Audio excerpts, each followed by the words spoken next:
এদিকে বাবা মাকে পিটিয়ে বের করে বাড়ি দখলের চেষ্টা। সল্টলেকের বাসিন্দা রেলকর্মী আশিস সরকার এবং তাঁর স্ত্রী মুনকে গ্রেফতার করল বিধাননগর দক্ষিণ থানা।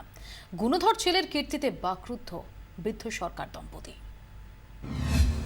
আশিস সরকার পেশায় রেলের কর্মী, আর ইনি আশিসের স্ত্রী মনু সরকার, দুজনেই কীর্তিমান।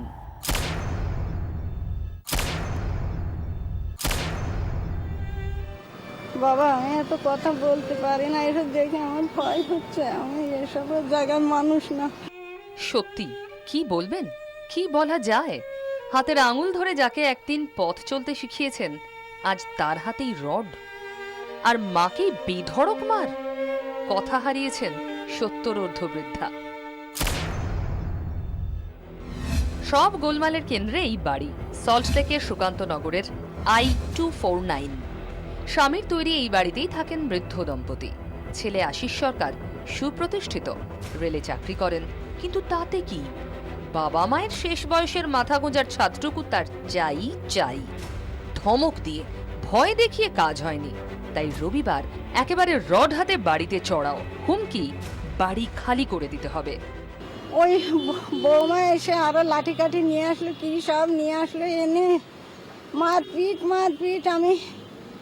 আমি একটু বলতে গিয়েছিলাম, তখন প্রতিবেশীরা ছুটে, আমি তো এইরকম, বাবা বুঝতে তো পারছো আমার অবস্থা, আমার এসব ভয়। শুধু বাবা মাকে পিটিয়েই ক্ষান্ত হয়নি আশিস, দিদি জামাইবাবুকেও নিশানা করে। ওর বউ ছুটে এসে আমার স্বামীকে আমাকে গালাগালি দিয়ে মারধর শুরু করলো। এটা কি এই প্রথম নাকি এর আগেও এরকম করতো? এর আগে বাবাকে মেরেছে, মাকেও মেরেছে, আর মায়ের হাত কেটে গেছে, মা মাথা ঘুরে পড়ে যাচ্ছে, অসুস্থ হয়ে গেছে। চিৎকারে ছুটে আসেন প্রতিবেশীরা, কোনো রকমে প্রাণে বেঁচে যান বৃদ্ধা দম্পতি। রাতেই বিধাননগর দক্ষিণ থানায় ছেলের বিরুদ্ধে অভিযোগ দায়ের করেন তারা। ইতিমধ্যেই অভিযুক্ত এবং অভিযুক্ত স্ত্রীকে গ্রেফতার করেছে বিধাননগর দক্ষিণ থানার পুলিশ এবং তদন্ত শুরু করেছে। ধৃতদের বিরুদ্ধে খুনের চেষ্টা, গুরুতর আঘাত ও শ্লীলতাহানির অভিযোগ দায়ের হয়েছে। 24 ঘন্টার জন্য ক্যামেরায় মনোজ হাজরার সঙ্গে বিক্রম দাস, অসীম বসু, বিধাননগর।